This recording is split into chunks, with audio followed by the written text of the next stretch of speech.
AITA for giving my daughters 1 week to leave my house after what they did to their half-brother. I have 2 daughters, both over 20. They graduated college and moved back in with me because they couldn't find a job.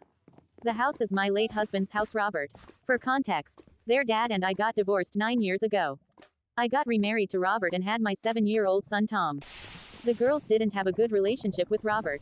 In fact, they hated him because of what their dad filled their heads about him. They lived with their dad they chose to before going off to college. Robert passed away 6 months ago after a long battle with disease.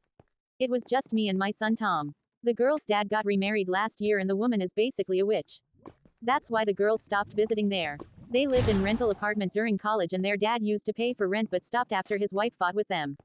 The girls couldn't get a job to pay for rent and asked if they could move in with me and Tom for a while. I, of course, said yes. Although I knew how they felt about Tom. They moved in and they were nice to Tom but also distant. 2 days ago, I had an expected call and needed to leave THD house. Tom was in bed all day because he was sick and I asked the girls to look after him for 2 hours till I got back. I left quickly then an hour later, I got a text from Tom asking me to come home because he threw up again in his room. He said he called for his sisters to help but no one responded. I immediately tried to call them but both lines were busy. I did my best to come home earlier thinking the girls weren't at home, but turned out they were. One was downstairs the entire time, the other said she was using kitchen appliances, that's why she couldn't hear Tom. I was going to believe them till Tom said he tried to text them but they didn't respond. I checked their phones after they tried to deny it and he was right. His message was read, but no response. I blew up at them both and called them pathetic. They argued that I was making them act like they are the parent and placing responsibility on them. I knew this wasn't about that.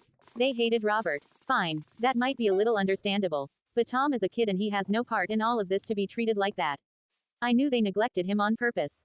So I told them they have 1 week to move out and they started arguing and even crying saying I'm being too harsh on them, and acting worse than their dad's new wife. I said this wasn't up for discussion and now both of them are giving me the silent treatment. Basically making me feel guilty about the whole thing. Maybe I've made a wrong decision. But seeing how they've neglected their brother merely out of resentment and hate makes me feel upset and quite concerned to have them around him.